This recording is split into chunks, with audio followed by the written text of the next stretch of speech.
Lesson 11. The Merchant's Caravan. Once there was a merchant who had fine silks and rugs to sell.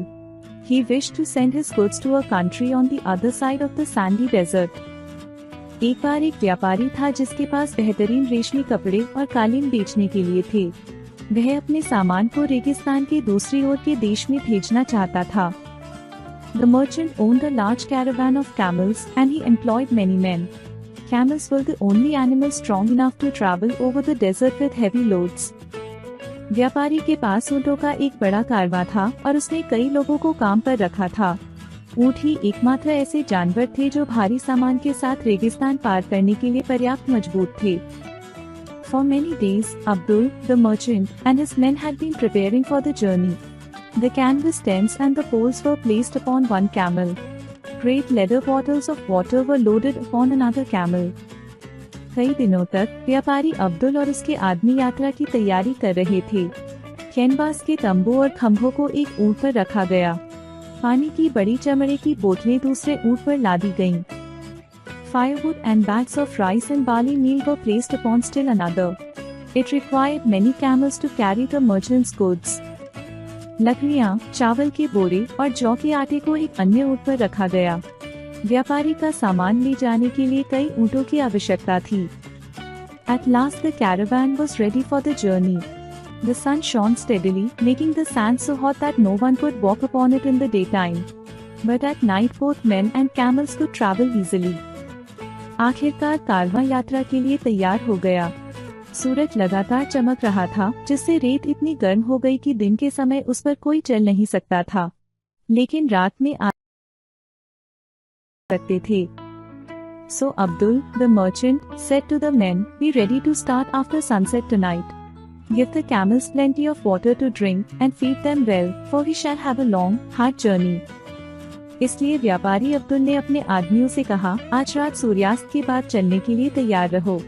ऊँटों को पीने के लिए पर्याप्त पानी दो और उन्हें अच्छा खाना खिलाओ, क्योंकि हमारी यात्रा लंबी और कठिन होगी।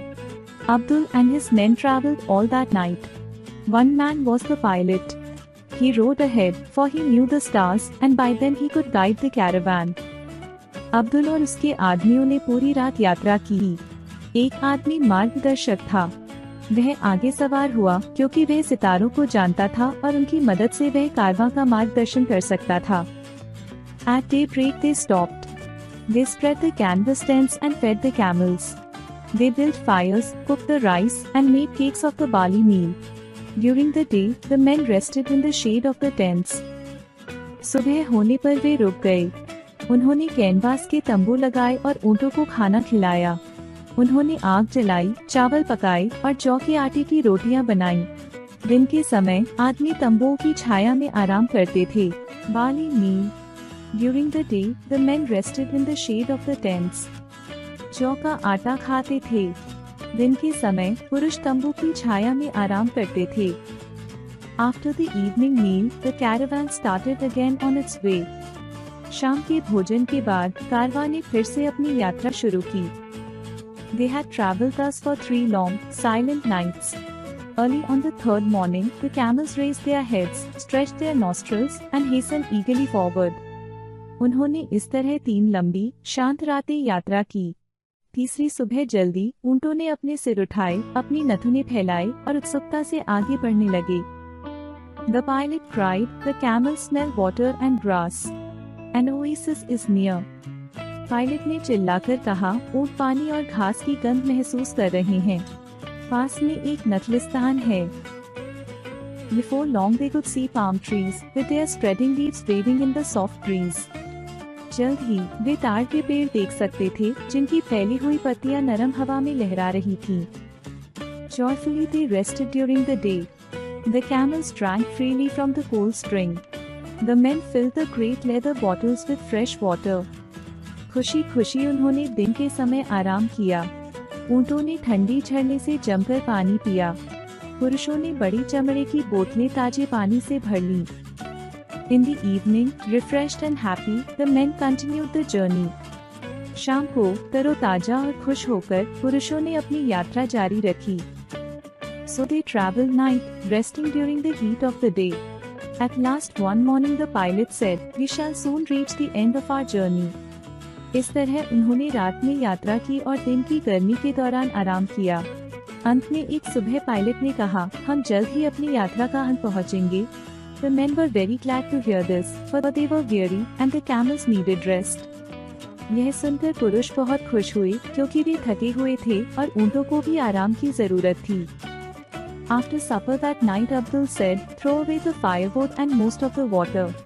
It will lighten the burden of the camels. By tomorrow we shall reach the city."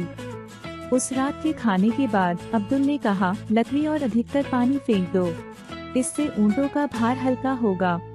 कल तक हम शहर पहुँच जाएंगे। When the caravan started that evening, the pilot led the way as usual, but after a while, weary with many nights of watching, he fell asleep. उस शाम जब कारवां चला, पायलट ने हमेशा की तरह रास्ता दिखाया, लेकिन कुछ समय बाद कई रातों की निगरानी से थके हुए वह सो गया। All night long the caravan traveled. At daybreak the pilot awoke and looked at the last star, fading in the morning light. सारी रात कारवां चलता रहा।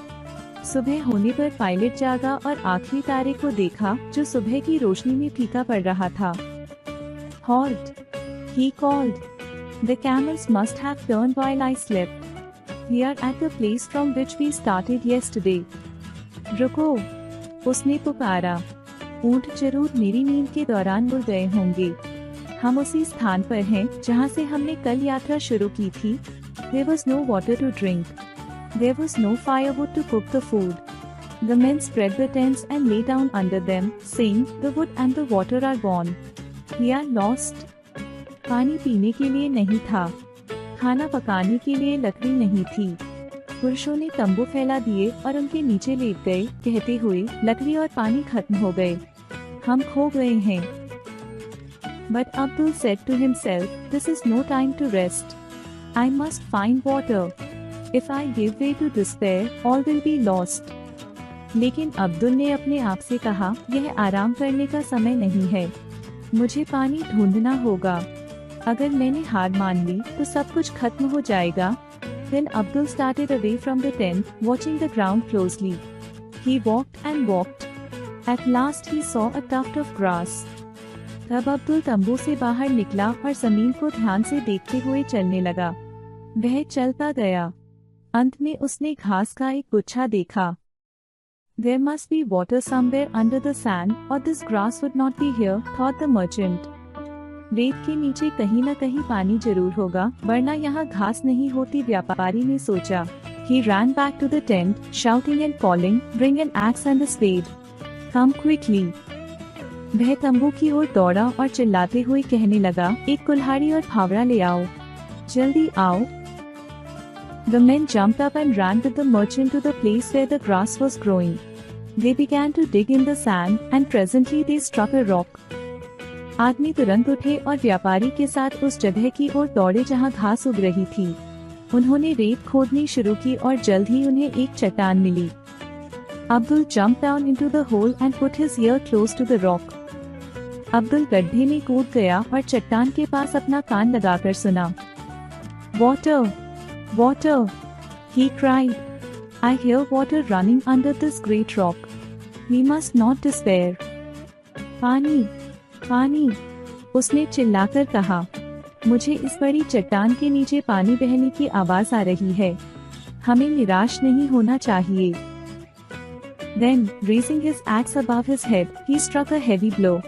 Again and again he struck the rock. फिर उसने अपनी कुल्हाड़ी सिर के ऊपर उठाई और जोर से चट्टान पर वार किया।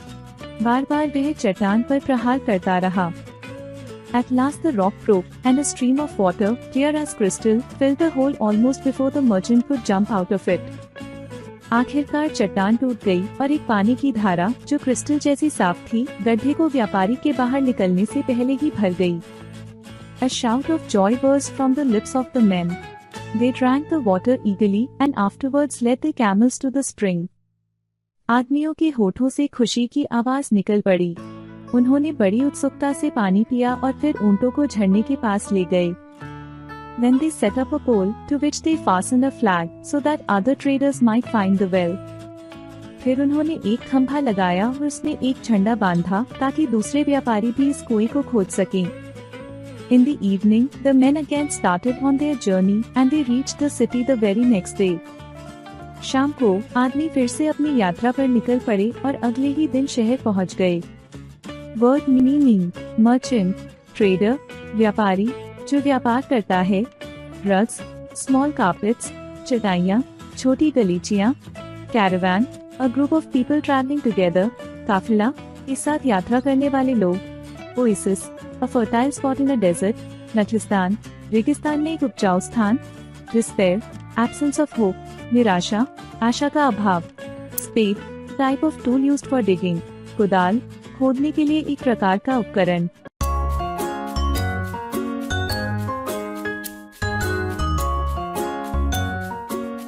Like, share and subscribe.